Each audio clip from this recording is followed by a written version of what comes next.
long time. Beautiful.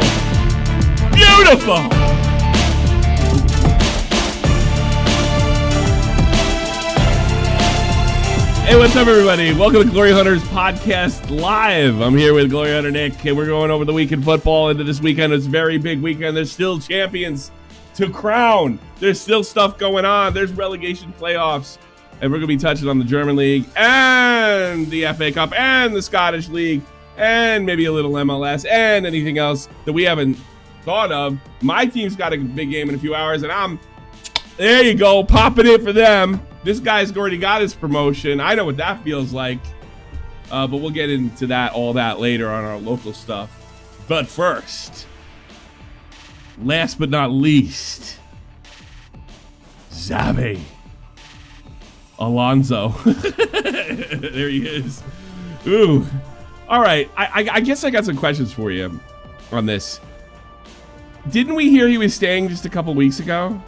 And now he's out and supposedly flicks in. Like, I can't read between the lines in this one. Where are you on this? Well, it's a bit of a circus act, isn't it? Yes, it is. From what I've seen from reports was Laporta, the club president, I believe he is.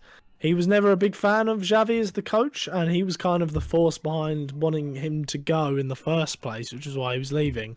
But for financial reasons, one report I saw said was basically the reason they wanted him to stay, because as someone pointed out yesterday, with him leaving, Barcelona now owe him 15 million, him and his staff, which is a lot of money. And they're kind of hoping now that because he loves Barcelona so much, he'll just let go of the debt to him, so they would only have to pay 7 million instead of the 15. You know, Barcelona, I remember summer 2022, I'm sitting there and Barcelona's telling guys like De Jong to take pay cuts. They're going to expect this guy. Who the hell do these people think they are? Telling people to work for free and give away money. I mean, that is arrogance. I hope he keeps it. How about that? That I can't grasp. Pay that man his money. All right. Mm-hmm. I don't understand it.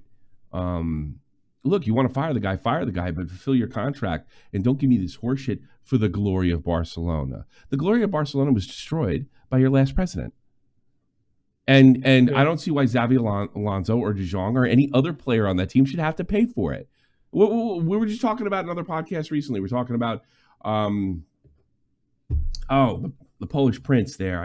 Its name slipping my mind. Lewandowski. I don't know why I wouldn't know his name, but I'm getting old. Lewandowski, like kind of hoping he went to MLS, and when he didn't, it's like, oh no, we have to keep one of the greatest goal scorers in the world. Oh, this sucks. We can't afford it. That's nobody's problem, man. Stop giving contracts you can't fulfill. Are they going to really take him aside, fire him, and say, for the glory of our club? Are they really going to do that? Talk about using people. I don't know. Am I off? Or Oh, I think you're completely right. It's an absolute joke. Yeah. Because obviously Xavi spent almost his entire playing career at Barcelona. He came from the academy. You know, this is obviously a club he loves very much. And it's very much them trying to pull on those strings to be like, look, we're broke. Can you just not ask for that money that we owe you just because, you like the club? But then, like you said, this isn't the club that he would have grown up and loved. This is like a bastardization of what this club has become. They're selling their rights left and right. They let Messi go. They're asking players to cut money. I don't know. I would lose all respect for the institution if I was Xavi. Imagine somebody telling you to lose $15 million for the love of the company. Because that's what it is at the end of the day. I got news for you all. I know you love your football. I know I've heard it's a lifestyle. Probably shouldn't be. I should talk, but it probably shouldn't be. But if you were a plumber, would you do that? Hey, can you keep the 50? Can you let us keep the 50 grand? Man, I mean, come on now. Reports are Hansi Flick. We've dealt with him in Germany. Leach pointed out that Flick just a couple years ago with Bayern did the sextuplet. He got the Yes. those priests. What is it, a sextuplet or a fünftuplet? A fiver? Did he have? He obviously it was got 5 or 6. Yeah. 5 or 6. Man, that is amazing. I got to be honest. My problem with Hansi Flick is he didn't seem to motivate players very well. I don't know if that's a good place for him. A guy doesn't speak Spanish, and maybe he's Spanish is fluent. I don't know. There's been guys in Barcelona who haven't spoke Cantonese and Spanish in the past. Correct? He wouldn't be the first guy over there that didn't speak the native language. I'd assume so. Yeah. Yeah, and maybe he does. I could be wrong. What do you think of that move, Hansi Flick? Obviously, a guy that's super accomplished. I think he's got a bad rap recently with the team, but the bad rap was somewhat deserved.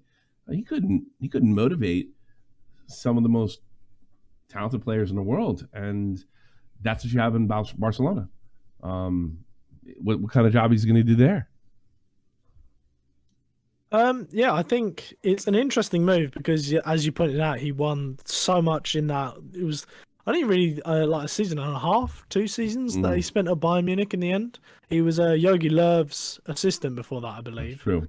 Yeah, it'll be interesting because obviously international management is like a different ball game. So maybe, not being able to be with the team week in, week out hurt like what he was trying to do there. Whereas like if he's in an environment like club football again at Barcelona where he's working with these guys every single week, maybe he's better at managing players in that sort of scenario where he's got time to win them over because he's spending so much more time with them maybe. Yeah, maybe. Tactically, he certainly did a fantastic job at Bayern Munich. So you can see Barcelona's thinking there from, a tactical point of view. He did fantastic, and he plays like an attacking style, which is obviously what Barcelona are always looking for. Yeah. How do you think he's going to do though? Personally, I mean, it sounds like you're being generous a little bit. How do you think he's going to perform if you had to predict? It's a tough one because Barcelona are in bad shape. Yeah. Financially. So, it could be a case of maybe he starts well with the players he's got, but as maybe the squad deteriorates, as they it all do, sort of goes to shit for him, maybe. Who knows? But I think he'll do a solid job. Sounds like you like Hansi. You're doing your best with this. That's what it sounds like.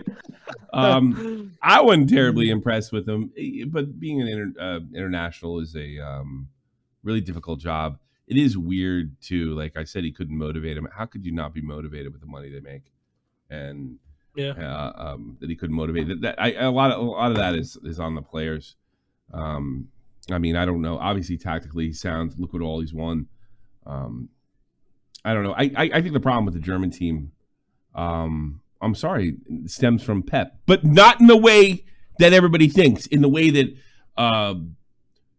Bastian Schweinsteiger said, Pep's not a bad manager, but I think that ideology, and I see it on the lowest level of the DFB with my son. Everything Spain does is perfect. Everything Pep does is perfect. And they kind of lost their identity, and I think they kind of lost their identity under Flick. So let me run defense for Flick a little bit myself. The culture of the DFB was changing under him. And that attacking style, but maybe shorter passes.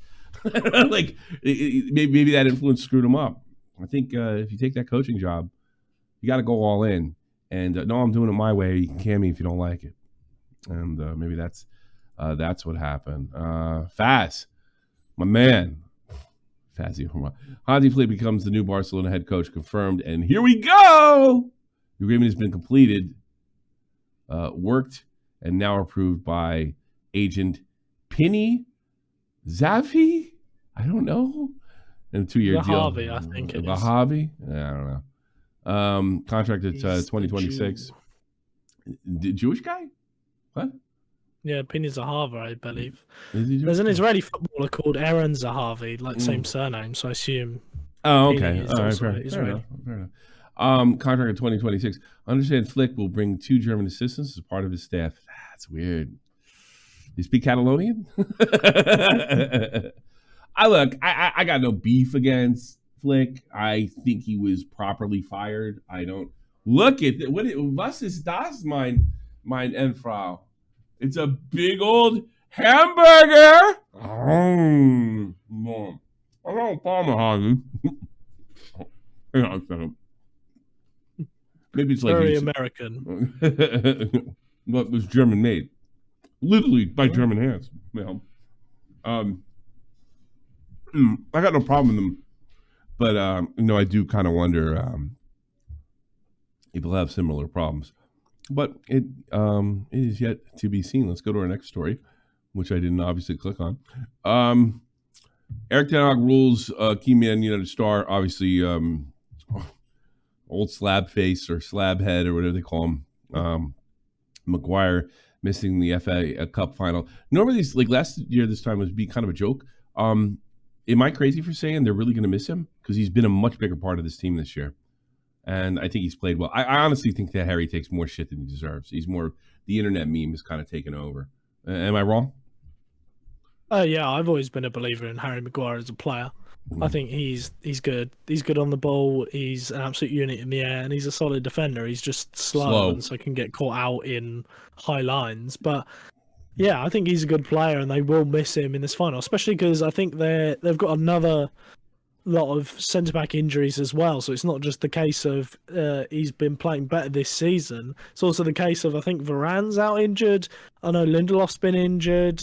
That's why we've seen Casemiro at centre-back a fair bit recently, is because they just have so many injuries at the back that, again, missing Maguire is probably also just like a domino of all the other injuries as well. Means they're just going to have someone playing centre back that isn't normally there. Yeah, that could be just it. My thing, I guess, with Maguire, it's funny and a little personal now. My son's not a speed demon. He wants to be center back. I think he does. It might be my projection. And I was like, there's this guy, Harry Maguire, and he could really fit your style. And, he's, to make up for his lack of speed, he's able to read the play and know when to drop back and all this stuff. And I realized, like, if my son knew how this guy was memed on the internet, he'd be like, Dad, what are you doing to me? What are you doing to me? I actually like Harry Maguire, too. And I say this, in the World Cup, he was England's best player. And I mean that. He was England's best player. Foden was asked, I don't want to think about Pep leaving City. Is this just some stupid rumors? Or is there any legitimacy? Because it's that time of year. There's a lot of coach rumors and stuff like that. Is Pep really thinking of going? I mean, there's not much more to accomplish, in fairness. What do you think? Is this just media putting out stuff, or is he looking to move on? I think he is looking to move on. There were rumors in the past of him potentially leaving City, and then he signed a new contract. But he's only signed a 1-year extension, and so his contract runs out at the end of next year. And he said he'll definitely be Manchester City manager next year, but he didn't say, further on. And the fact his contract's running out, there were rumors last time his contract was running out, and so maybe they're even stronger now, where he signed that new contract, he won everything now, and now he's actually at a point where he's like, do you know what, maybe I want something new now, because he's won trebles, he's won 4 Premier League titles in a row, there is literally nothing else that man can do. He has the win record, he has the point record, he has everything over here.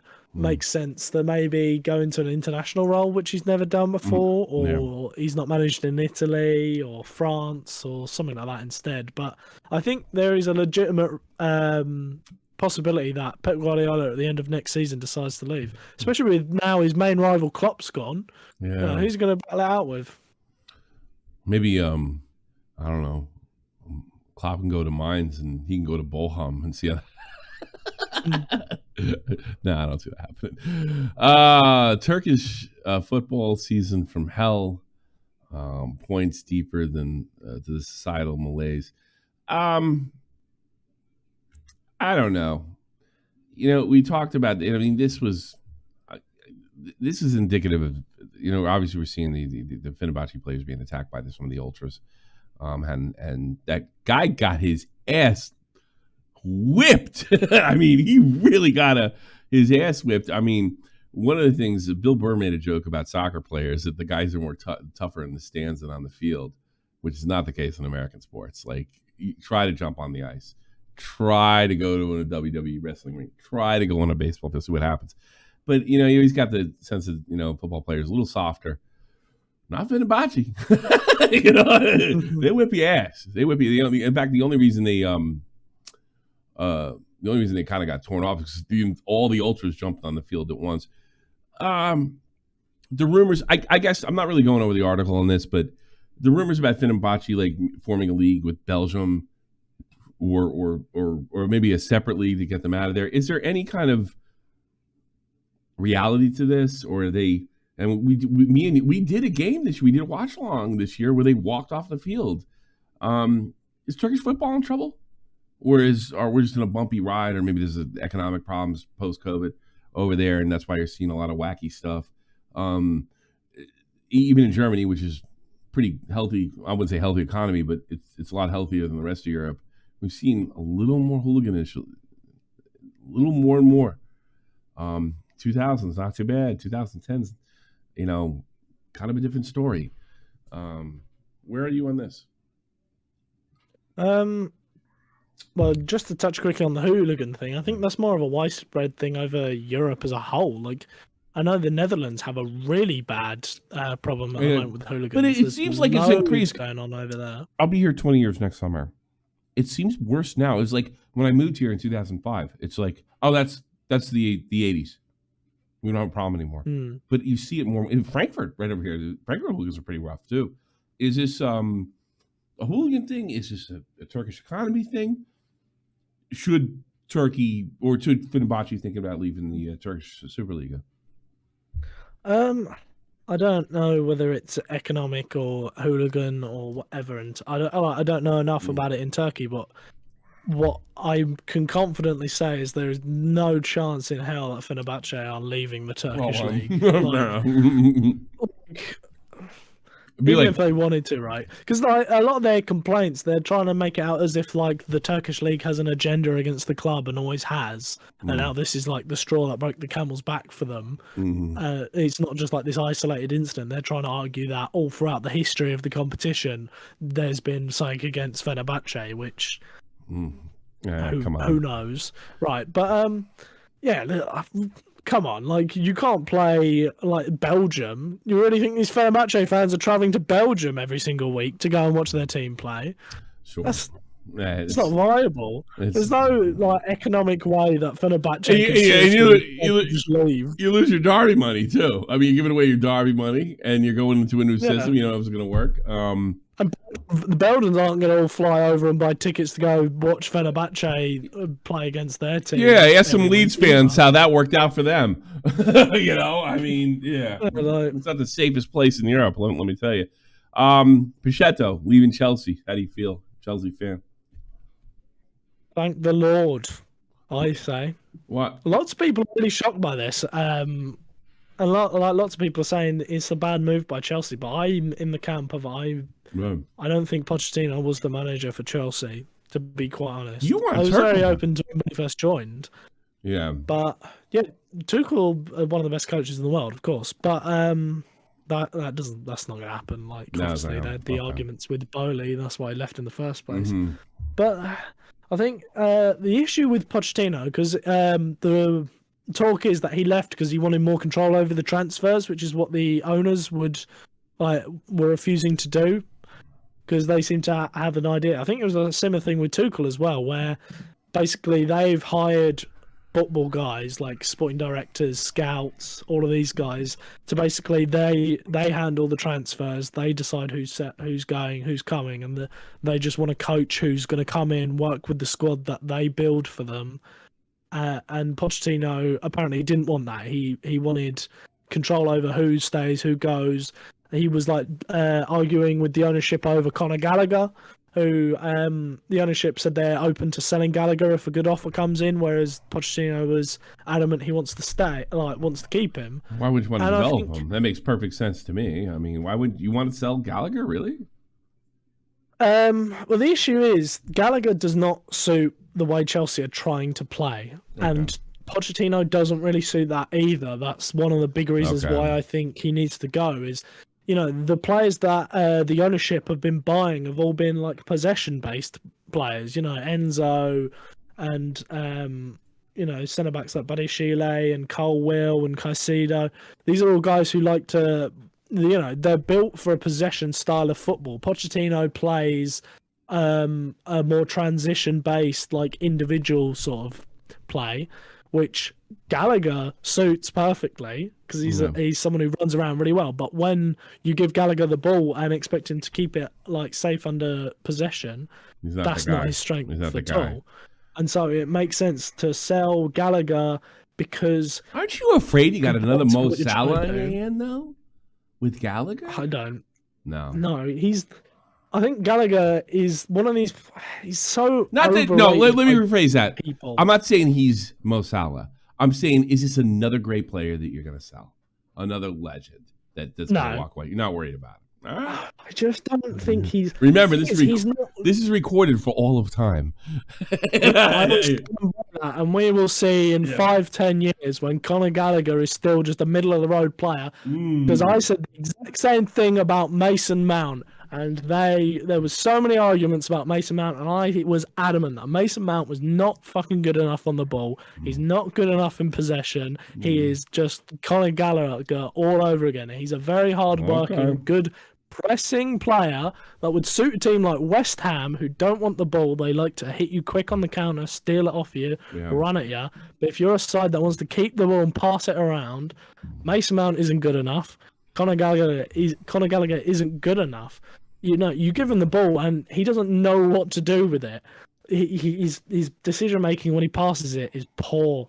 You put him under pressure and he will lose the ball. He excels at stealing the ball and running and pressing players all the time so that you have no way to get out. But yeah, he just doesn't suit a possession style of play, and Pochettino doesn't play a possession style of play, and the owners clearly have quite clearly been building a squad for that, buying players for that. And so I think that's the main reason why it's a good idea to let Pochettino go, is because he just doesn't suit the style that they're trying to do. Like, you've seen players like Enzo Fernandez have regressed this season. Chelsea spent over 100 million on Enzo Fernandez. He just won the World Cup with Argentina and he's regressed, and Chelsea even played better after he went out with his hernia earlier, like towards near the end of the season, because he just didn't suit Pochettino's style at all. And at the end of the day, you got Clear Lake, the ownership, who want possession style, and they're spending big money on players like Enzo. Are you just going to get rid of all of that for a manager, or are you just going to change to a manager that suits what you're trying to build more? Well, I mean, look, I haven't watched Chelsea much this year. It's very difficult to argue with you. You make a very good argument. If he doesn't fit the coach's style, why keep him? I'm just going at a surface level. You guys give a lot of stars away. That is a fair argument. Yeah, that's that. But you know what? It's not a good one. It's just a surface level. You guys had Mo. You gave him away to us. That's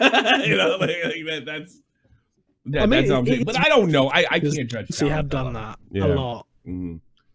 So the thing is, Gallagher could quite easily, I know Tottenham Hotspur really want him, and they're really big on signing him, and I could easily see Tottenham Hotspur signing him, and he suits Ange Postecoglou's style. That's the thing. There is a good chance that he goes to Tottenham and he turns out to be quite a good player for Tottenham, because I think he does suit the way Postecoglou wants to play, and then it will look bad for Chelsea because Gallagher will do well, but I just think he won't be that good for Chelsea.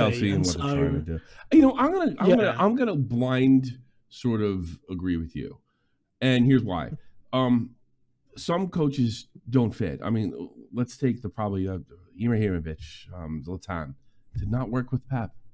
I don't think that makes Pep a bad coach, and I don't think that makes Zlatan a bad player. All right. I mean, look at both of their careers post working together and beforehand. Yeah, before. You know, So it just wasn't. It just didn't. He's not a possession player. He's a brute force powerhouse, like a Haaland actually. So look. I can't argue with you. I don't follow Chelsea. I don't even follow the Prem that closely. But yeah, what you say makes a lot of sense. Again, we'll just leave it at that. I worry a little bit about, like, is this guy a star? But you know what? I haven't seen any indications in the games that I have watched. I didn't jump out at me that much. I know he's doing well. Good for him. Maybe he needs to go somewhere else. Light stuff. Newcastle United thrashed 8-0. And I'm mostly doing this for, was it Wizzy, the Australian on our server? 8-0 by the Melbourne All-Stars. Congratulations, Melbourne. I do watch Australian football in the morning because we get it in the morning over here. So what I'll do is we get a lot of Asian, like K-League, J-League, and Australia. And I'll open my 365 bet. I'll leave the game in the corner. And I'll just bet next goal. Buck here, buck there. And it's great. It's great. Especially that K-League's very good. I mean, it's probably better than MLS. I gotta be honest with you. There's some good stuff going on over there. Obviously, I'm not going to take this after Newcastle, although I guess this brings up my bigger point. It failed season for Newcastle? Is this been a flop season? Because they started off awful strong. It's like yes and no. It was like their first season in European football, obviously playing Champions League. And so you see it so many times where new teams get into European football and then their league form really drops because obviously they're not used to playing in multiple competitions. And so they're not too good at juggling that. But they did finish fairly decent. I think they finished 7th. So I think they got 7th or 8th. They either got the Europa Conference or finished just below it. So it wasn't like a terrible finish in. But I mean, the way it was looking Europa are champions. Like when they started off, and the kind of money that they have over there, I think the expectations were slightly higher at the conference. I thought this was the year that they are either in champions or Europa. I'll take a conference if that's the case, but. Yeah, I just thought it was funny. They certainly regressed. I think that's fair, yeah. They certainly regressed, but I don't think it's like a disaster alarm bells sort of season. But I think the bigger point about this is, which a lot of people have brought up online, which I think is a very fair argument.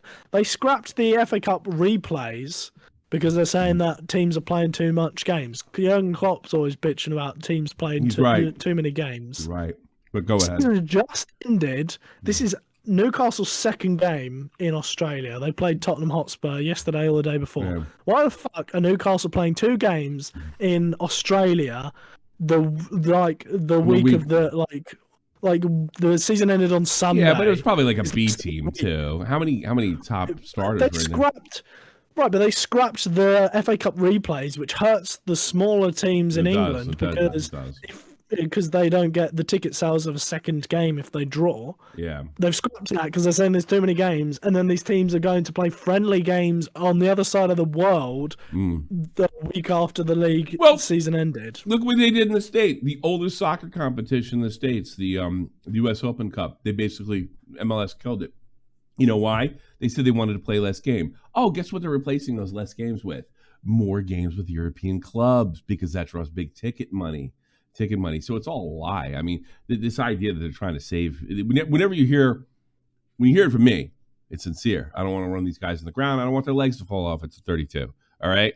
When you hear it from me, it's sincere. When you hear it from a corporation, it's bullshit. They're trying to get money a different way. A load of shit. Yeah, it's a load of crap. No, we agree on that.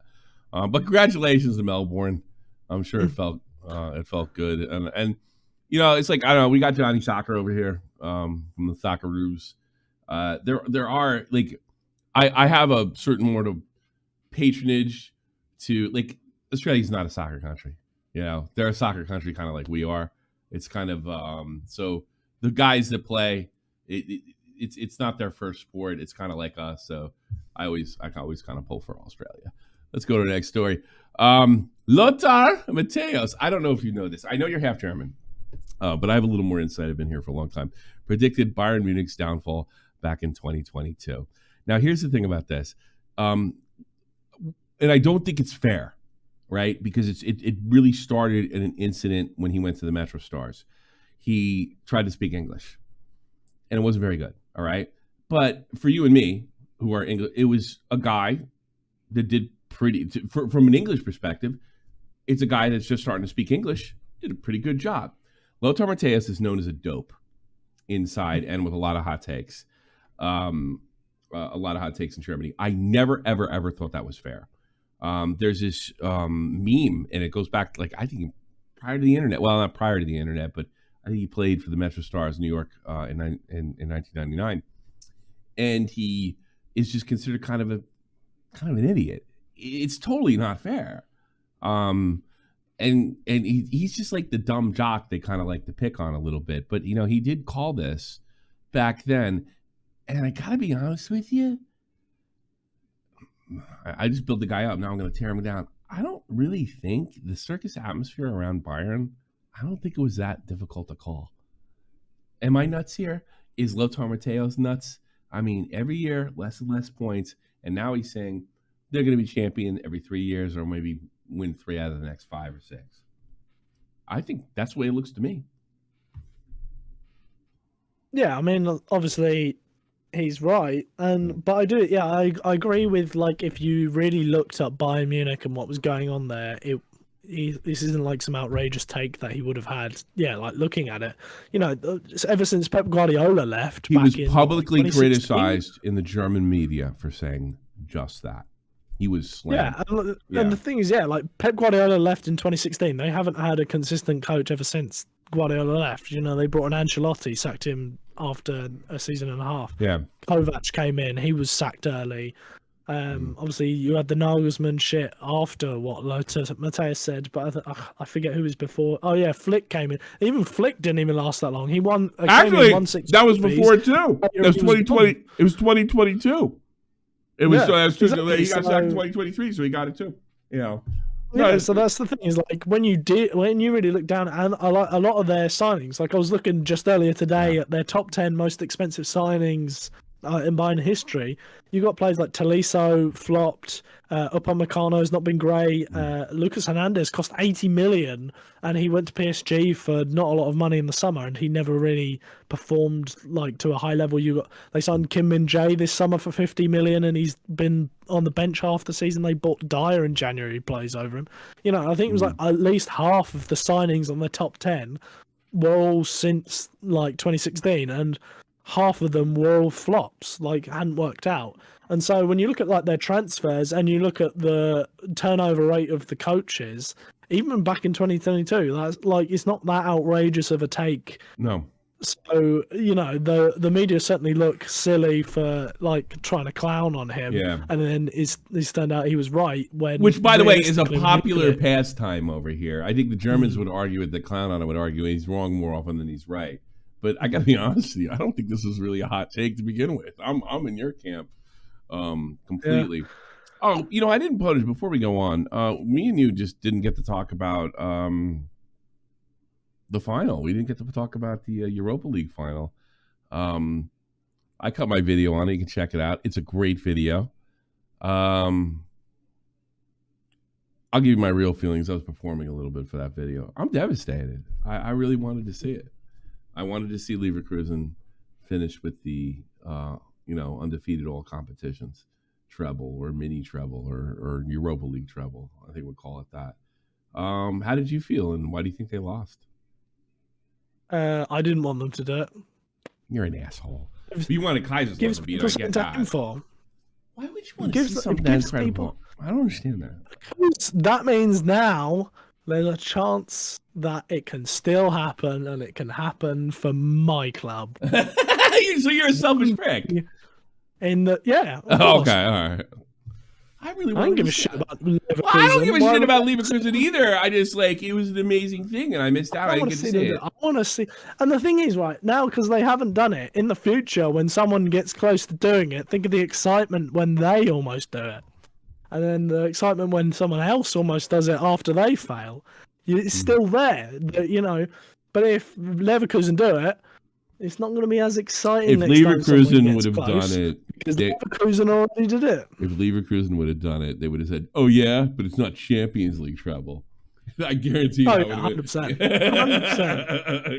100%. I do quite like Atalanta. That's Yeah. another reason. I quite like Atalanta, and I've said in the server as well before. I really like their front three, like Lookman, Skamaka, Charles de Ketelaar are three players I quite like, and Koopman is in midfield, is a phenomenal player. So I have a bit of a soft spot for that Atalanta side anyway. So I was kind of happy you to were see the that. one that Gasperini's been a fantastic coach for years in Italy, and this is like his first trophy, so it's kind of cool to see that as well. You were the one that told me that they can't take them seriously, and I mean, they beat Liverpool. If you really think about it, they ruined 2 seasons. They ruined Liverpool's season. Yeah. They were in first place. That was the beginning of the fall for Liverpool, and they kind of, in a way, not totally. It's still a great accomplishment. Took the treble away from Leverkusen. Talking about the game a little bit. What do you think went wrong there? Were they just not ready to deal with them? I really think it's so simplistic, but I think they just had a bad game. They had off. Maybe they were tired. Something like this. This is a very difficult feat. They had a bad game. Atalanta's not a bad team, and they also had a player. Look, man, he was hot. I mean, like, dude, I think that's it. Just like the stars weren't aligned for them this time. What did they do wrong? What did Leverkusen do wrong? Well, yeah, I think you're right in the sense that they certainly didn't perform to the level they normally do. Mm-hmm. That's obvious. But the thing is with Leverkusen, all season they've played their style as there's always been like a high risk sort of factor with their defense, which has somehow never once like ended in calamity for them. There's always they push very high. They push like their centre backs up into the final third at times. Yeah. Their risk has always been there, but it's never quite. They've always managed to stop it from happening. Mm-hmm. And then you get a side like Atalanta, who, they play this high pressing, quick transitional attacking football. Yeah. It kind of works in like Atalanta's favour there, where like. That style is probably what was going to bring down Leverkusen at one point. Just whereas obviously they've always been really good at covering themselves, despite leaving themselves quite open at the back. And yeah, the Europa League final was just the day where they weren't quite on it, and then they came up against good opponents who managed to finally exploit all that space that they were giving up. And then people like Lookman just played fantastic and managed to take the chances. I'm going to disagree with you on the. I don't think. First of all, they never got a chance. This is where I disagree. They never got a chance to take a risk because they were that well controlled. When they did build attacks, they weren't as precise and they didn't come through. But I don't think they ever got the chance. I think they had so much difficulty dealing with Atalanta's press. It just never came together. Everything was always disjointed. The only time I saw them giving away serious space was the first goal on the corner or the cross to Lookman. That was a situation where they got caught napping. The other ones were just great individual efforts that you can't stop. Did you see those 2 goals? Look, man, nobody's stopping them. Like, I mean, they were beautiful. One, he just flat out beats his man, puts it up right corner. Next one, he just puts a finesse shot out of goalie's reach. I don't think anything but the first goal may have been savable. I don't know. Like, but that's I don't get. All I'm saying with your argument is I don't get the feeling that they were punished for high risk. Maybe in the first goal, I think they were either. That sounds like such an excuse. Either tired. It's just like, I'm sorry. I can't explain this in any kind of like scientific way. It was a bad day and it was bound to happen. And Atalanta is a good team. And probably that happens in football, though, to be fair. Like, there's not always like a precise scientific answer for everything. Yeah, sometimes it is just down to that, right? The team that wants it more usually wins. The old thing, sometimes that just happens. Quick question. It just happens. They've been having basically the past 2 months. They've been having Czech and Ritz coming off the bench, and they start Rich, bench Czech. Was that a huge mistake? I mean, like, they've been winning having those guys come off the bench. Maybe they should have kept them on the bench, and then by starting Ritz, that broke the rhythm. That's a guess on my part. I don't know. I can never really get behind the whole like not playing someone like Wirtz, like him coming off the bench is sort of why they were winning. I think they would have won those games with Wirtz starting anyway. How many 90-minute goals was it? 7, 6 90-minute goals? He's involved with most of them. It felt like he was a closing pitcher, in baseball. Certainly, but I think they would have won those games with Wirtz starting anyway. Just the goals would have happened earlier. I think so. I think that sort of player. I think that's when I knew it was over. That's when I knew it was over, when Ritz was taken off the field. I'm like, well, there's no miracle because Ritz is always involved in the miracles. That does feel kind of defeatist. But also, I think the biggest issue was they didn't start any of their strikers, and they seem to be lacking that presence. Sorry, they were sort of lacking that presence up front, and that's why very early Xabi Alonso subbed off Stanisic, moved Frimpong from the wing back to the wing back position, and brought on Boniface up front because I think he even recognised that probably wasn't the best idea to not start with that striker. That seemed to bite them in the arse. Did Xavi make a mistake? Yeah, I think so. Okay. Like I say, with the striker situation, yeah, I think so. But then I think he's kind of had mistakes before that maybe have been like overlooked because obviously they win it in the end. But the thing is, like, also, like, we always make the jokes about how they've got like Satan on their side and they're always getting the last minute goals. Yeah. Surely everyone knew deep down that couldn't happen forever, right? If you're leaving it to the last minute in every single game, you're gonna lose at some point. I gotta be honest with you, just happen. I think I fell for it because there's just no way I thought they were winning. I was a little worried because they knocked off Liverpool.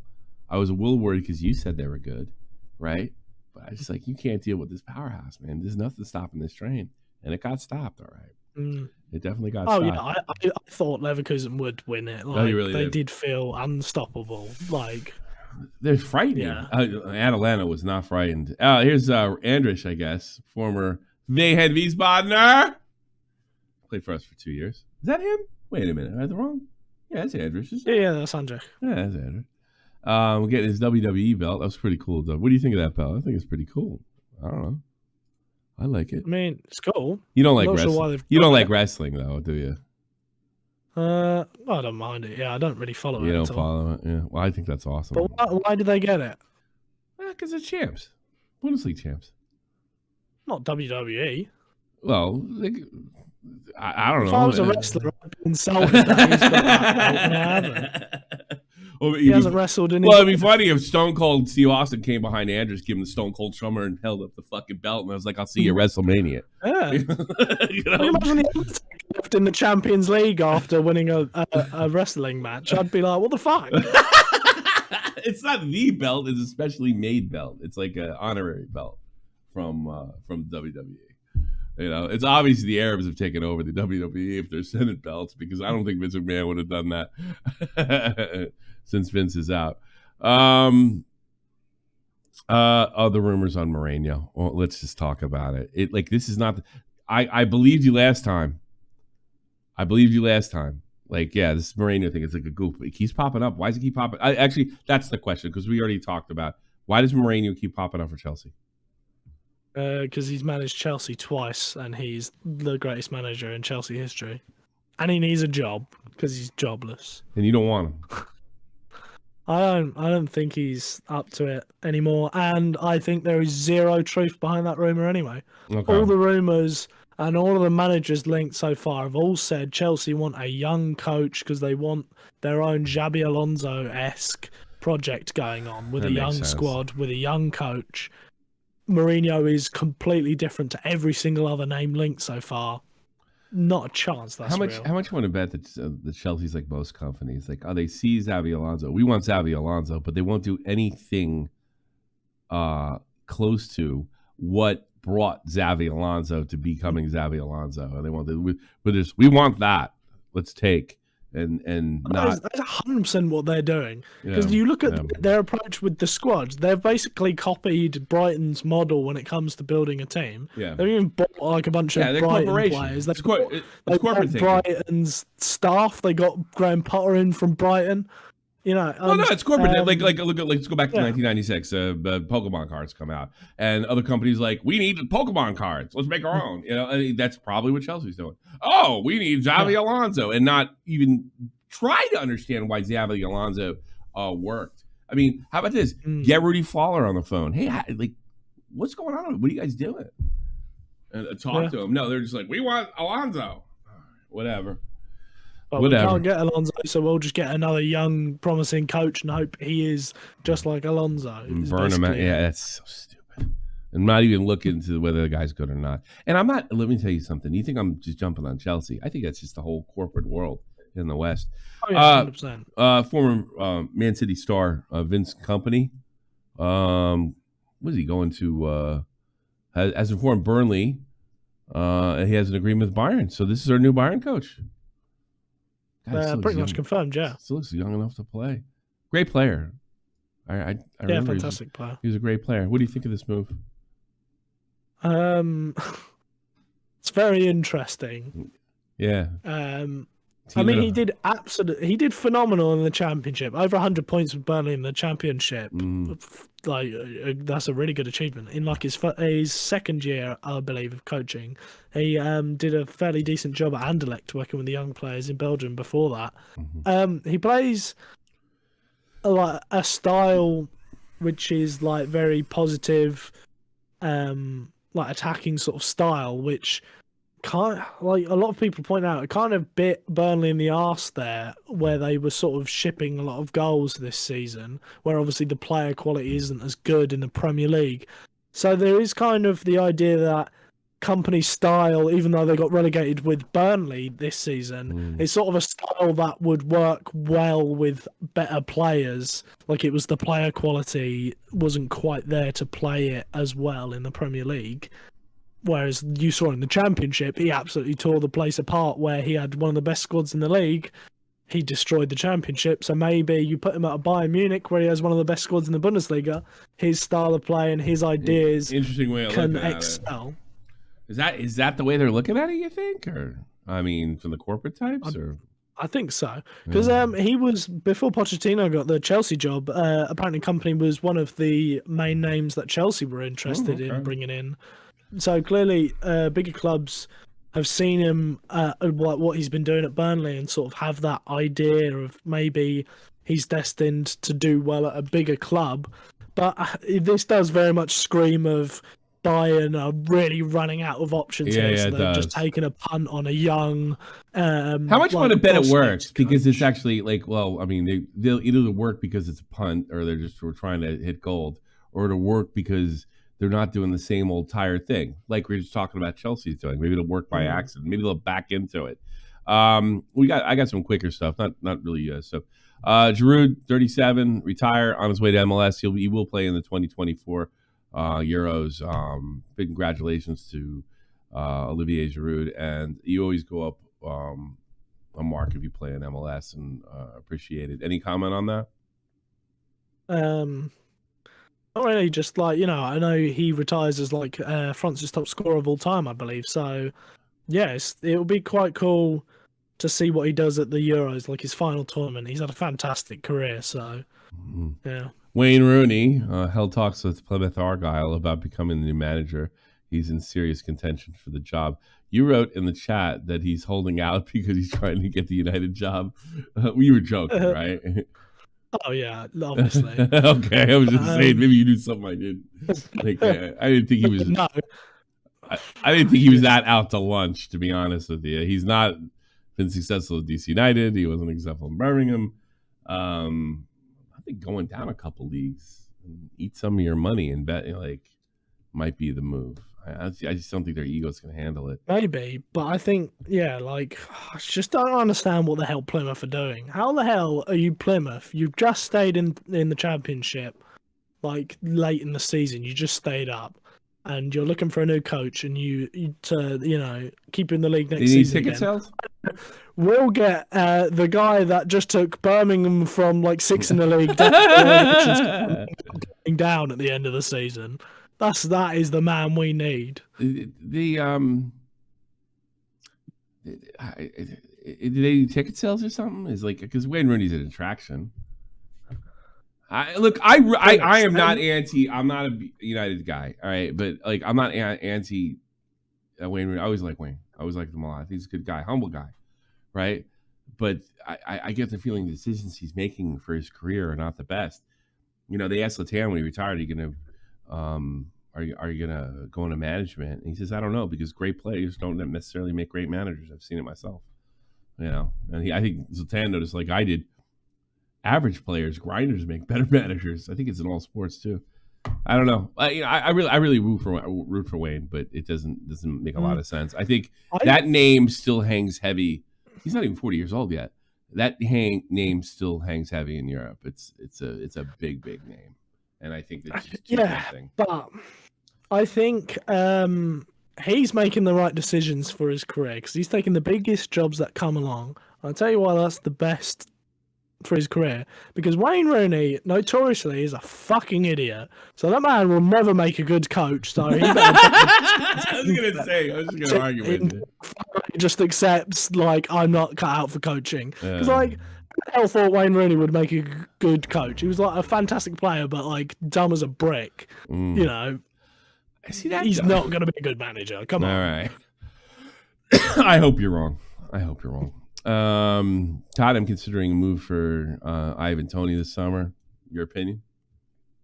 I am a big Ivan Toney fan. I'm not a big fan of Ivan Toney to Spurs. Okay. All right, fair enough.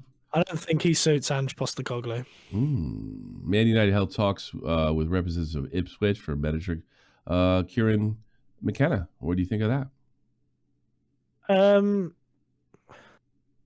McKenna's an idiot if he takes Manchester United, because he's one of the leading candidates for this Chelsea job. Brighton have made him their first choice to replace Roberto De Zerbi. And Ipswich, he's done a really good job bringing Ipswich from League One. He's just got them into the Premier League. Yeah. Or there's Man United. You've got the absolute car crash sinking ship that is the Manchester United, which needs a load of work to the stadium and the squad. And, you know, you've just seen what's happened to Eric Ten Hag. He's like, everything's gone absolutely terrible for him there. Or you've got Chelsea's interesting project with all the young, exciting, talented players they're spending money on. You've got Brighton, who for years have had one of the best scouting teams in the world and have been pulling out gems left, right, and centre, who he could potentially take into a European spot next season, or he could carry on the really good work he's been doing at Ipswich and try and keep them in the league next season and, you know, sort of establish them as a Premier League side. Yeah, they barely missed, right? Ipswich? They automatic. They only just missed out on winning the league, and so obviously next season they'll be in the Premier League. He could stay and try and like build them into an established side. He could go to Brighton and use the fantastic scouting team, like with the players they've got, to get into Europe, or take over the Chelsea project, or, you know, he can go to the shit show as United and probably get eaten alive. His career. Yeah, get eaten alive. I wouldn't want to go to United or Bayern if you ask me. Speaking of United, Ten Hag out. This is not a big secret. He's out, regardless of result. Where are you on this? Yeah, we've spoken about it before, really. Where it just feels like it's been coming for a while. I think the decision was probably made a little while ago, but they just thought they might as well see out the season before he goes. And yeah, it'd be interesting to see where Ten Hag goes next. But yeah, I think that United job is toxic, and I wouldn't be touching that if I'm a good coach. I don't think his career is over either. I think he can go back to Holland. He can probably go to the Bundesliga. Ajax are looking for a manager. Ajax could go back. Go back. That would be the worst thing in the world. Yeah, Ajax probably needs some help. Juventus has decided to challenge Cristiano Ronaldo's ruling. After he officially won his legal battle with the club over his wage dispute. Juventus will work to legally avoid paying Cristiano around 9.8 million euros plus interest. Do you know anything about this? Because this is the first time hearing of it. I don't know too much. I believe it was something to do with like COVID and them not paying his full wage or something. Yeah. And so he's obviously been suing to get that money. Yeah, good for him. Get your money. Oh, COVID happened. We don't have to pay you. Says who? You know. Yeah. That's what I think it is. I'm not 100%. Let's actually start off with this. It's not what I wanted. There's really I didn't see any good MLS stories for Rosie out there. She happens to be there. I didn't see too many good MLS stories. Let's go to tomorrow and the next day. Celtic playing Rangers for Scottish Cup, little silverware. That should be interesting. Same time as the England FA Cup. I was told the reason for this, this should be on a Sunday. The reason for this is because the Euros are coming soon. So I guess you'll be watching the FA Cup. I'm actually thinking about, I'm sorry, I care so little about this. You know, I know it's a bigger game, but it'll probably be better game to watch. As far as quality is concerned, I love this derby, so I'm thinking about doing a watch along on that sucker right there, and maybe doing a Kaiserslautern Leverkusen right after that. I think we should do that one, Kaiserslautern Leverkusen, just in case they win. Are you gonna be around? Are you gonna be around Saturday night? Story. Are you gonna be around Saturday night? Where are you going out? Potentially, I'll have to. Let me know. I'll probably do it either way, but don't worry about it. I don't like the fact. Another game I'm thinking about doing, let's see, 3 a.m. May 27th. The Mexicans have a really great system, a really great playoff system. Club America for Cruz Azul. This is tied on aggregate 1-1, so we're going even up in the second leg. I'm thinking about doing this one. I'd like to do a Mexican game. I spent money on that totally legal website to watch Mexican games. I might as well use it. So I'm actually thinking about doing that. Any prediction in Rangers Celtic? Why I asked you that? Rangers will win. Fuck you. Okay. and that's as far as I'm going to take it. There's also this. Obviously in 2 hours, man. This is it. Go watch my video, Van Wiesbaden versus Regensburg. These are part of our rants series, and hopefully we can get you to, hopefully we can get you. I can't put it where. How come I can't put it in the list? What am I doing wrong here? I'll put it in the list later. Hopefully we can get you to join our Discord, become Junior Glory Hunter, and maybe a content creator, a editor, a shorts maker, a clip maker, and contribute, because I can't do this alone. And we want guys from bigger clubs. It's going to get more attention. Maybe it'll get you attention. I just did a rant on the big playoff relegation match tonight. It's funny. They had a hype video on Van Wiesbaden. They said, we've been there before. We've been in this position. We can do it again. And I think that's the attitude on the bench. I talked to Sasha Makenhub via DMs. And I keep saying that because it's such a name drop. I think it's so cool to talk to the captain. And that's what I think. And I'm not sure what's going to happen. I think there's a certain player, you can watch this, that needs to be neutralized. And I think the key to the victory is actually Keenan Bennett's former Ipswich player, Englishman, to come up big, because he can actually make plays happen. And that's something they lack. So that's all I'll say about Van Wiesbaden. Did you have what's your secret of the week or miscellaneous topic? Do you even have one? Personal one? It's nothing major. I just wanted to bring up a former Atalanta player, funnily enough, Josip Ilicic, something like that. Slovenian player. He's just been recalled up to the Slovenian squad for Euro 2024. And for those that didn't know the story, he was one of the best attackers in Serie A, playing for Atalanta. He was probably their best attacker at one point after Alejandro left. And so obviously they just won the Europa League without him. But he caught his wife cheating on him at near the start of the pandemic, and he sort of just his mental health really? Sort of had a breakdown. Dude, you're a football player. Just get another piece. Get another piece of ass, man. Who cares? Yeah, but that's the thing. He took it really badly. He went into a lot of pussy grows on trees for you guys, bro. What's your problem? What's the matter? Turn that frown upside down. You're a football. I can't get. Look at me. Look at me. What are you crying about? Oh my God. Right there. I wear your shirt. You don't wear mine. But go ahead. I'm sorry. Sometimes true love matters more. I'm married. That's bullshit. What do you know? You're a kid. You live by yourself. Anything else? Yeah, so he left on compassionate leave and was out of the game for like 2 years. Basically, his career sort of died, and then he popped up again in Slovenia for Maribor. He scored a goal, and everyone was like making fun because he was huge, like really fat, really heavy, loads of weight. Wow, he was depressed. Yeah, like really bad. But literally, like his career like completely stopped. He was meant to play like Paris Saint-Germain like later in the week, and he pulled out of that game and then just like never played for Atlanta again. But he managed to get himself back into shape and playing well enough that he's back in the Slovenian squad. So good stuff. Good stuff. Pretty you know, I know it's true now because that's what I do when I'm depressed. I eat. I hope he gets better. Great, nice story. Send me that article, by the way. I want to make fun of that guy. That's terrible.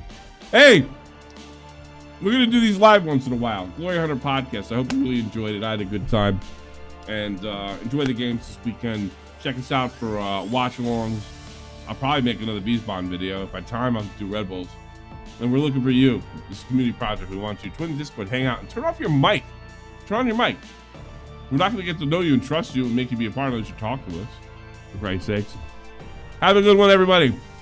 And good night. I'm going to weep. Goodbye. Bye-bye. Yum, yum, yum!